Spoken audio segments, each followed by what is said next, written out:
కోరికలు. చూడండి, సీతాదేవిని శ్రీరామచంద్రుడు వివాహం చేసుకున్నాడు. రావణాసురుడు సీతాదేవిని తీసుకుపోయినాడు. మరి సీతాదేవి అంటే స్త్రీయే కదా, రాముడు అనే పురుషుడే కదా, రావణుడు అనే పురుషుడే కదా. మరి రావణుడు తీసుకుపోతే ఎందుకు రావణుని చంపవలసి వచ్చింది? అక్కడ రావణుడు సీత స్త్రీయే, రావణుడు పురుషుడే. ఇక్కడ రాముడు పురుషుడే, సీత స్త్రీయే. భేదం ఏముంది? అక్కడ స్త్రీ పురుషులు ఉన్నారు, ఇక్కడ స్త్రీ పురుషులు ఉన్నారు. అక్కడ అధర్మం అంటున్నావు, ఇక్కడ ధర్మం అంటున్నావు. భేదమేమీ లేదు, రెండు సమానంగా ఉన్నాయి. మరి ఎందుకయ్యా అది అధర్మమైంది? అది రాముడి యొక్క ధర్మపత్ని కాబట్టి రాముడి దగ్గర స్త్రీ ఉన్నా సరే అది ధర్మమైంది. రావణుడి భార్య కాదు, అందుకని రావణుడి భార్య మండోదరి అయితే అది అధర్మం కాదన్నారు. అక్కడ స్త్రీ ఉంది, మండోదరి స్త్రీయే, సీత కూడా స్త్రీయే. సీతను అధర్మం అన్నారు, సీతను తీసుకుపోతే అధర్మం అన్నారు, మండోదరిని అధర్మం అనలేదు. అందు గురించి ధర్మానికి విరుద్ధంగా ఉండకూడదు. ఆ విధంగా నువ్వు జీవించు, అప్పుడు నీకు శాంతి అనేటువంటిది ఉంటుంది. ధర్మ అర్థం అంటే ధనము. ధనాన్ని కూడా సంపాదించు. ధనం కూడా ఎట్లా సంపాదించాలి? ధర్మంగా సంపాదించాలి. ధర్మంగా సంపాదించకపోతే ఆ ధనం నీకు అశాంతిని కలిగిస్తుంది. ఎట్లా అంటే ఇప్పుడు పండు ఉన్నదండి, ఆ పండు కొంత కుళ్ళింది. కుళ్ళితే మనం దాన్ని అట్లా వదిలేసామనుకోండి, వదిలేసేటప్పుడు ఏమీ ఇస్తాం, మొత్తం పాడైపోతుంది. అట్లాగే మనం ధనం సంపాదించాలి. కానీ సంపాదించినటువంటి ధనములో కానీ పాపం ఉన్నట్లయితే ఈ సంపాదించిన ధనంతటిని కూడా పాపమయం చేస్తుంది. పండునట్లయితే ఒక దగ్గర పురుగు పెట్టితే మొత్తం కొద్ది రోజులకి పండు మొత్తం పురుగు పెట్టేస్తుంది. అట్లాగే మనం సంపాదించినటువంటి ధనంలో కానీ పాపం ఉందంటే ఆ పాపం మెల్లగా మొత్తం అంతా ఆక్రమించేస్తుంది. అందుకని ఏం చేయాలయ్యా? గృహస్థుడైనటువంటి ధనం సంపాదించినటువంటి వాడు దానం చేయాలి. ప్రతి వాడు దానం సంపాదించినప్పుడు దాంట్లో దోషం ఉంటుంది. ఎట్లాగా? ఇప్పుడు రైతు ఉన్నాడండి, వ్యవసాయం చేస్తున్నాడు.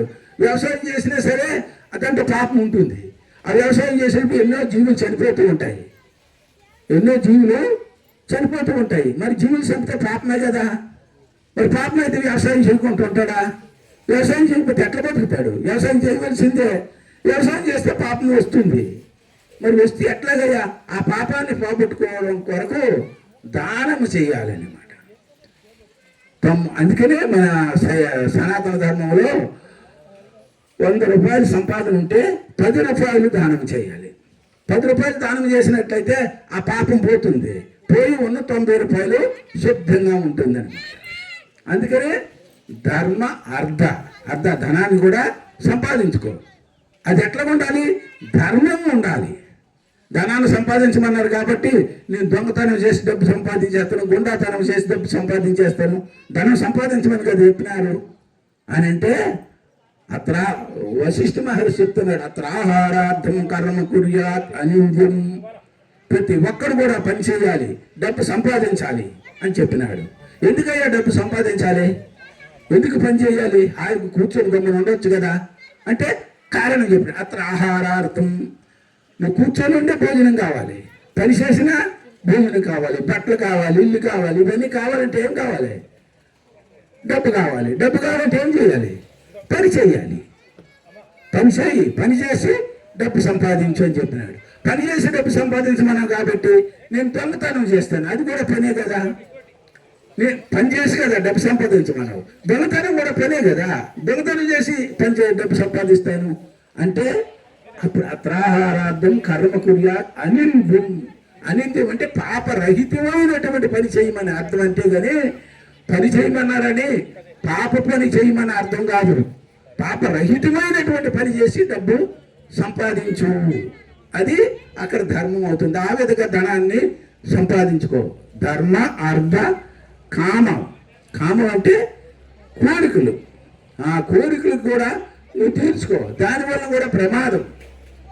కోరికలు ఏం చేస్తాయ్యా అంటే మన జీవితంలో మనకు దుఃఖాలకు కారణం ఏమిటాయంటే కోరికలే. కాబట్టి కోరికలు లేకుండా ఉండలేము, కానీ వాటిని ఎంత తగ్గించుకుంటే అంత మంచిది.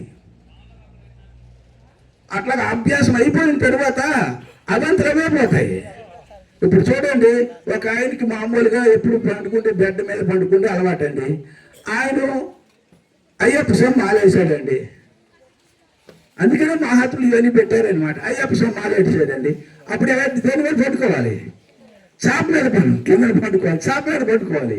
పండుకుంటే 40 రోజులు అలవాటు అయిపోయింది చాప మీద పండుకో. ఇంతకుముందు అంత వేడి నీళ్ళు స్నానం చేసేవాడు, ఇప్పుడు చల్ల నీళ్ళు స్నానం చేయాలి. ఇంతకుముందు 7 గంటలకు వేసేవాడు, ఇప్పుడు 5 గంటలకు రావాలి. ఇట్లా 40 రోజులు చేసేటప్పటికి ఈ కోరికలన్నీ కూడా అభంతలు అయిపోయి తగ్గిపోతాయి అన్నమాట. అందుకే త్రాగేవాడు ఉన్నాడు 40 రోజులు తాక్కుంటున్నాడు. ఇట్లా ఏవైతే చెడ్డ ఉన్నాయో అవన్నీ కూడా ఆ వ్రతాలు పెట్టారనమాట. ఆ 40 రోజులు అభ్యాసం అయింది అనుకోండి, అభ్యాసం అయిన తర్వాత వాడు ఎక్కడైనా పండుకోవడానికి రెడీగా ఉంటాడు. ఆ విధంగా కోరికలు మనము వీలున్నంత వరకు తగ్గించుకోవాలి. అందుకని ఈ వ్రతాలు అవి కూడా నియమాలు అవి కూడా పెట్టారనమాట. ఆ నియమాలని ఆచరిస్తూ ఈ విధంగా కోరికలు తగ్గించుకోవాలి. ధర్మ అర్థ కామ, కామ అంటే కోరికలు, ఆ కోరికలను తగ్గించుకోవాలి. తగ్గించుకుంటే శాంతి ఉంటుంది. ఆ తర్వాత ఇంకోటి ఉంది మోక్ష. మోక్షం అది పరమ పురుషార్థం. పరమ పురుషార్థం అని అంటే పురుషార్థము పరమ పురుషార్థం. పురుషార్థం అంటే ధర్మ అర్థ కామములు పురుషార్థం, మనం జీవించడానికి ఉపయోగపడతాయి ఇవి. కానీ పరమ పురుషార్థం అని అంటే మనకి జన్మే రాకుండా చేస్తుంది. మరి జన్మే రాకుండా చేస్తుంది. ఏం స్వామి, జన్మ వస్తే ఏముంది, ఆయన చదువుకుంటాను, ఉద్యోగం చేసుకుంటాను, వ్యాపారం చేసుకుంటాను, ఆయన బ్రతుకుతాను, ఏం జన్మ వస్తే నష్టమేమి అంటే జన్మ దుఃఖం జరా దుఃఖం జయా దుఃఖం పునః పునః అని జన్మే దుఃఖం అండి. అందుకనే పుట్టగాని పిల్లవాడు అమ్మాయిలు ఏడుస్తారని నవ్వుతారా? ఏడుస్తారు. ఎందుకు ఏడుస్తారు? ఇప్పుడు ఎవరైనా ఇక్కడ ఏడుస్తున్నారు అనుకోండి, మనం అడగమా ఎందుకు అమ్మాయి ఏడుస్తున్నావు, ఏమిటి, ఎందుకు ఏడవడానికి కారణం ఏంటి? ఏదో దుఃఖం ఉంది, దుఃఖం ఉందో లేదో ఏడుస్తారు. మరి పిల్లలు పుట్టగానే ఏడుస్తున్నారంటే మనకు తెలియదు కానీ వాడికి దుఃఖం ఉంది. అందుకని జన్మ దుఃఖం. పుట్టినప్పుడు దుఃఖమే. ఇంక చిన్నగా అయిపోతే ఇప్పుడు ఏం చేస్తారు? ఎల్కేజీ యూకేజీలని వాడు పాపం నడవలేడు, వాడికి ఏమి తెలవలేదు, అయినా సరే అక్కడికి అప్పచెప్పిస్తే ఆ ఆయిల్ కొడుతూ ఉంటారు, గమనుండో. ఆ తర్వాత ఇంకోటి పెద్ద అయితే గాడిద బరువు పుస్తకాలు మోసుకొని పోవడము, చదవడము, ఇంకా అదంతా కూడా చేసి పెద్ద ఉద్యోగం వచ్చే సమయం వరకు కష్టపడతాడు. మనం ఏమనుకుంటున్నామంటే ఈ సంసారంలో సుఖం ఉంది అనుకుంటున్నాం. ఈ సంసారంలో ఏ సుఖము లేదు, అనిత్యం అసుఖం. ఈ లోకం ఎటువంటిదయ్యా అంటే అనిత్యమైనటువంటిది, అసుఖము. ఇందులో ఏ సుఖము లేదు. అట్లేమో సుఖం ఎందుకు లేదు స్వామి, హాయిగా ఏసీ వేసుకుంటే హాయిగా సుఖంగా ఉంది కదా, సుఖం లేదంటావేంటి? మంచి బ్రహ్మాండమైన భోజనం తింటే సుఖంగా ఉంది కదా, మరి సుఖం లేదంటే నువ్వే దుఃఖాలయం అశాశ్వతం అని చెప్పినాడు భగవంతుడు. ఈ ప్రపంచం అంతా ఏమిటాయి అంటే దుఃఖాలయం, దుఃఖాలకి నిలయం. మనం ఇక్కడ సుఖాలని వెతుకుతున్నాం. మరి ప్రపంచంలో దుఃఖాలే ఉంటే మనం మంచి పదార్థాలు తింటే సుఖంగా ఉంది, ఏసీ వేసుకుంటే సుఖంగా ఉంది, సుఖం లేకపోతే ఎట్లాగొస్తుంది అని అంటే అది సుఖం కాదంట. మరి ఏమిటాయి అంటే సుఖాభాసం. సుఖాభాసం అంటే అర్థం ఏంటంటే సుఖములాగా అనిపిస్తుందంట. అదేట్లా స్వామి, సుఖం లేకుండా సుఖంలాగా ఎట్లా అనిపిస్తుంది? అనిపిస్తుంది. ఎట్లా అంటే ఒక ఆయన పెద్ద బరువు పెట్టుకున్నాడు, వస్తూ ఉన్నాడు, బాగా బరువు ఎక్కువైపోయి ఆయనకి బాధ కలుగుతుంది. బాధ కలిగేటప్పటికి ఆ ఎదురుగా వచ్చిన ఆయన్ని అయ్యా కొద్దిగా బరువు పెంచమన్నాడు, దించాడు. దించగానే ఆయనకి ఏమనిపించింది? సుఖం అనిపించిందే లేదా? సుఖం అనిపించిందే లేదా? సుఖం అనిపించింది. ఇప్పుడు ఆయనకి సుఖం వచ్చిందా, దుఃఖం పోయిందా?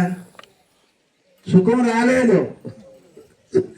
మనం అంతా ఉల్టా ఆలోచన చేస్తున్నాం. మీరు చెప్పండి, ఆయనకి దుఃఖం పోయిందా, సుఖం వచ్చిందా? దుఃఖం పోయింది.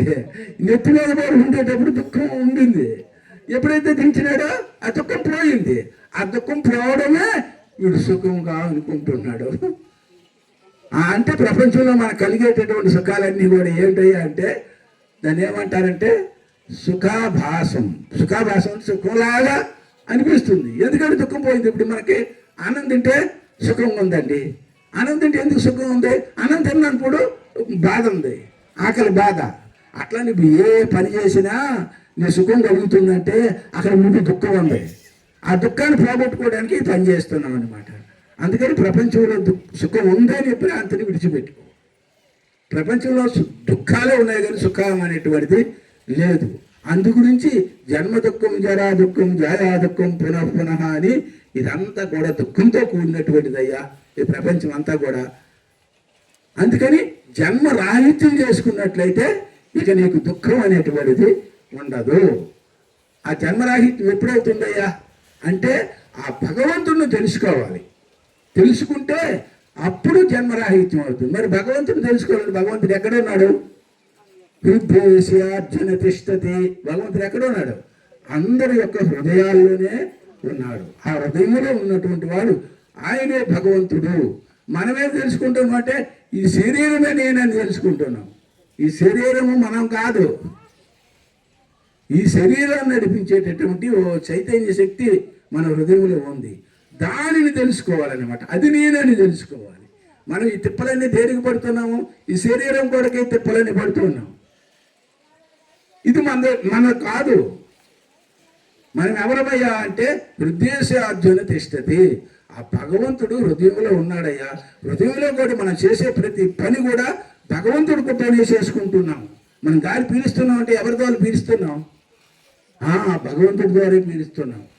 ఇప్పుడు ఆ స్వామి భగవంతుడు ఎందుకు మేము గాలి పీల్చుకుంటాను వదులుకుంటున్నాం? భగవంతుడు ఎందుకు అని అంటే నువ్వు ఇప్పుడు పీల్చుకుంటావు వదులుతావు. నిద్రపోయినావు అనుకో, నిద్రపోయినప్పుడు నీకు తెలుసా? మరి అప్పుడెవడ పీలుస్తున్నాడు, అప్పుడెవడ వదులుతున్నాడు? నువ్వు పీల్చలేదు. ఇప్పుడైతే నువ్వు పీలుస్తున్నావు వదులుతున్నావు. నిద్రలో నీకు తెలియదు కదా. మరి అప్పుడు ఎవడు పీలుస్తున్నాడు వదులుతున్నాడు? ఎవడో ఒకడు ఉన్నాడు. లేకపోతే నువ్వు మాత్రం లేవు. అట్లాగే మనం అన్నం తినేసామండి. అన్నం తినేసి గమ్ముని పండుకున్నామండి. పండుకుంటే అది అంతా ఎవరు జీర్ణం చేస్తున్నారు? మనం ఆ అన్నం అట్లా ఉంటుందా? తెల్లవారేటప్పటికి మలము, మూత్రము, రక్తము అన్నీ తయారైపోతున్నాయి. మరి ఇదంతా ఎవరు తయారు చేస్తున్నారు? భగవంతుడు ఎట్లున్నాడు? అహం వైశ్వానరు భూత్వ ప్రాణినాం దేహమాశ్రిత. ఆ వైశ్వానరు రూపంలో ఉండి ఆ పొట్టలో ఉన్నటువంటి ఆహార పదార్థాలన్నీ జీర్ణం చేస్తున్నాడు అయ్యా. అట్లాగే ముక్కులో ఉండి గాలి పీలుస్తూ వదులుతున్నాడు. కంటిలో ఉండి చూస్తున్నాడు. మనం ఏమనుకుంటాం? కంటిలో మనం కళ్ళుతో చూస్తున్నాం అనుకుంటున్నాం. కళ్ళు చూస్తున్నాయి కానీ కళ్ళు చూడడం లేదు. కళ్ళు చూసినట్టు చనిపోయిన వాడి కళ్ళు ఉంటాయి. కళ్ళు ఉండి మరి చూడాలి కదా వాడు. చూడడం ఎందుకు చూడడం? కళ్ళు ఉన్నాయి కదా. ఆ కండ్లు కాదు. ఆ కండ్లు కాదు. యచ్చుషాన పశ్యతి ఏన శిక్షంసి పశ్యతి తదేవ బ్రహ్మత్వం విద్ధి నేదం ఏదేదముపాసతే. అంటే ఈ కళ్ళుతో ఏదైతే చూస్తున్నామో అది భగవంతుడు కాదయ్యా. మరి ఏది భగవంతుడే అంటే కళ్ళు ద్వారా చూసి ఏదైతే తెలుసుకుంటుందో అదే భగవంతుడయ్యా. ఇప్పుడు మన కళ్ళు ద్వారా చూసి తెలుసుకుంటున్నావా లేదా? నోరు ద్వారా తిని తెలుసుకుంటున్నావా లేదా? చెవుల ద్వారా విని తెలుసుకుంటున్నావా లేదా? ఈ విధంగా తెలుసుకునేటటువంటి ఏ శక్తి అయితే ఉందో అదే భగవంతుడు, అదే నేను అని తెలుసుకోవడం ఏదైతే ఉందో అదే మోక్షం అన్నమాట.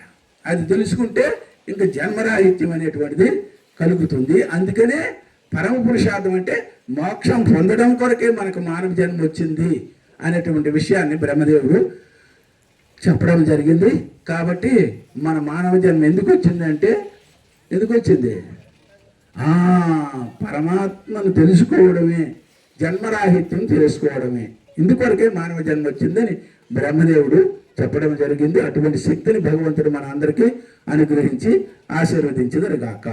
ఓం సహనాభవతు సహనౌ భునక్తు సహ వీర్యం కరవావహై తేజస్వినావధీతమస్తు మా విద్విషావహై.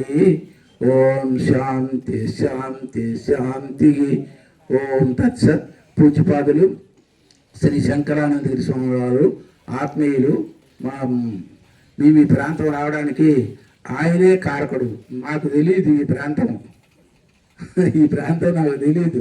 నేను కాశీలో ఉండేటప్పుడు శంకరానంద స్వామి వారు ఇక్కడ దత్తాత్రేయ ఆశ్రమం ఉంది, ఆ ఆశ్రమం చూసుకోవాలయ్యా నువ్వు అని నన్ను అక్కడి నుంచి పిలుచుకొచ్చాడు అనమాట. పిలుచుకొచ్చి ఆ దత్తాత్రేయ ఆశ్రమం, తర్వాత ఈ మలయాళ స్వామి లక్ష్మీనారాయణ ఆశ్రమం, ఈ విధంగా అన్నీ చూపిస్తే ఈ ప్రాంతం తెలియడానికి కూడా ఆయనే కారణము. మంచి జ్ఞానులు, అదేవిధంగా మంచి సేవా తత్పరులు. వారు కూడా వారి యొక్క అమూల్యమైనటువంటి సందేశాన్ని మనకి సమయం అవుతుంది. ఎందుకు ఏది ఆగినా సరే సమయం మాత్రం ఆగదు. దాన్ని ఎవరు కూడా కంట్రోల్ చేయలేరు. వారు ఒక 10 నిమిషాలు వారి సందేశాన్ని మనకి, ఎందుకంటే రేపు రౌండ్ టేబుల్ మీటింగ్ ఉంటుంది. అందులో చాలామంది స్వామీజీలు ఉంటారు. అనేక రకములైనటువంటి ఉపన్యాసాలు వినవచ్చు. ఇప్పుడు పూజ్యపాదులు శ్రీ శంకరానందగిరి స్వామి వారు.